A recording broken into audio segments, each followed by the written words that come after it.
अरे मजे से बिरयानी खा रहा था, तभी उसकी प्लेट में एक पक्षी मिट कर देता है। पक्षी की इस हरकत को देख आदमी का मूड खराब हो जाता है और वो खाने को डस्टबिन में डालने जाता है। तभी उसकी नजर पास में बैठे एक भिखारी पर पड़ती है। भिखारी को देख आदमी की शैतानी खोपड़ी में एक आइडिया आता है। वो खाने से मिट को ढककर दुकान वाले को उसको पैक करने को कहता है और वहीं दूसरी तरफ अपने फोन से इन सब की वीडियो रिकॉर्डिंग करता है। फिर दुकान से वही पैक किया हुआ खाना इस भिखारी को दे देता है और इस क्लिप को फेसबुक पर अपलोड करके रातों रात वायरल हो जाता है, जिसके अगले दिन उसके ऑफिस में सभी लोग उसकी तारीफ करते हैं। इसी बीच इसके ऑफिस की एक लड़की जिसे वो पसंद करता है वो भी उसकी तारीफ करती है, जिसे वो प्यार समझ बैठता है। लेकिन इधर सचमुच का निकिता का बॉयफ्रेंड उसकी सारी जमा पूंजी इकट्ठा करके उसके लिए एक फोन खरीदता है। दरअसल प्रदीप और निकिता पिछले 3 सालों से रिलेशनशिप में है और दोनों एक दूसरे से बहुत ज्यादा प्यार भी करते हैं।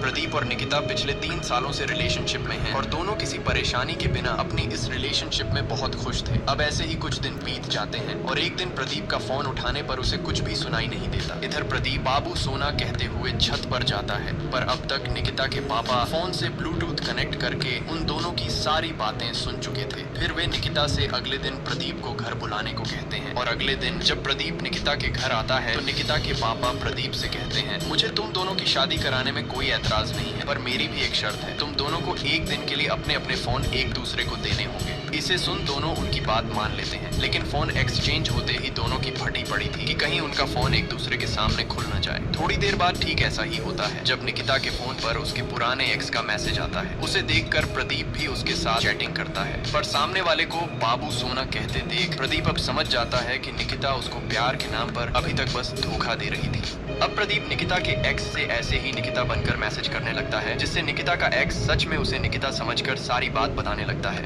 ये सब सुन प्रदीप तुरंत निकिता के पास फोन लगाकर उसके साथ उसके एक्स के चल रहे चक्कर का पोल खोल देता है। प्रदीप की बात सुन निकिता उससे कहती है, देखो मैं सिर्फ तुमसे प्यार करती हूँ और किसी से नहीं। ये सुन प्रदीप उससे कहता है, अब तुम झूठ मत बोलो, मुझे तुम्हारे बारे में सब पता चल गया है। ये सुनकर निकिता फूट फूट कर रोने लगती है, लेकिन प्रदीप को निकिता के ऊपर से भरोसा उठ जाता है और दोनों का 3 साल का रिश्ता एक पल में टूट जाता है। इसके बाद प्रदीप निकिता के घर आकर उसके पापा के सामने उसकी सारी पोल खोल देता है और ये भी कहता है कि तुम्हारी बेटी ने मेरी तरह और भी आशिक बना रखे हैं। इसके बाद निकिता प्रदीप की सच्चाई जानने के लिए उसके फोन में व्हाट्सएप डेटा रिस्टोर कर लेती है, जिससे प्रदीप के पसीने छूट जाते हैं और निकिता को भी पता चल जाता है कि प्रदीप बहुत सारी लड़कियों से बात करता है और गंदे मैसेज भी करता है। देखकर निकिता तुरंत प्रदीप को फोन करती है। इसे देखकर निकिता प्रदीप को फोन लगाती है और भला बुरा वह बहुत कुछ बोल देती है। प्रदीप भी समझ जाता है कि निकिता को उसके बारे में सब मालूम पड़ गया है, इसलिए वह अपने दिमाग को ठंडा रखने के लिए सिगरेट पीता है। इधर निकिता भी यह सोच सोच कर परेशान हो रही थी कि कहीं उसका और प्रदीप का ब्रेकअप न हो जाए। इसी बीच निकिता का एक प्राइवेट वीडियो वायरल हो जाता है और देखते ही देखते वह प्रदीप और उसके दोस्तों तक भी पहुंच जाता है और यहाँ तक कि वह वीडियो निकिता के पापा भी देख लेते हैं। लेकिन निकिता को कुछ भी समझ नहीं आ रहा था कि आखिर उसका वीडियो किसने वायरल कर दिया।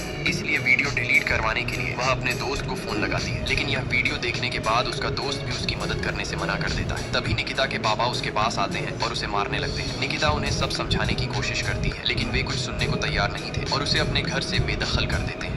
शादी में यह आदमी शराब पीकर हंगामा करता है और अपनी पत्नी से उसी वक्त वहां से जाने के लिए कहता है। एक आदमी के पूछने पर वह बताता है कि इस बच्चे ने मेरी बेइज्जती की है, इसीलिए मैं यह एक पल भी नहीं रुकूंगा। लेकिन वह आदमी उसे गाली देता है और वहां से चला जाता है। थोड़ी देर बाद वही आदमी एक पेड़ के नीचे आराम कर रहा था और लोग उसके ऊपर खाने की प्लेट फेंक कर जा रहे थे। शादी में आए लोग शादी का आनंद उठा रहे थे और राघव चित्रा नाम की लड़की पर लाइन मार रहा था। इसके बाद रात को जब राघव घर लौट रहा था तभी उसे साबुन की खुशबू आई। उसे लगा कि चित्रा नहा रही है। इसी सोच में वह झांकने की कोशिश करता है, लेकिन असल में वहाँ चित्रा की दादी नहा रही थी। इधर रवि अन्ना को पता चलता है कि चित्रा की दादी को कोई बाथरूम में झांक रहा था। ये सुनते ही रवि अन्ना आंख बबूला हो जाते हैं और अपने दोस्तों के साथ उस आदमी को ढूंढने निकल पड़ते हैं। वे बाथरूम के पास जाकर अंदाजा लगाने लगते हैं कि आखिर कौन इतनी घटिया हरकत कर सकता है। तभी एक लड़का कहता है, हम दीवार पर लगे फिंगरप्रिंट से उसका पता लगा सकते हैं। ये सुन राघव काफी डर जाता है।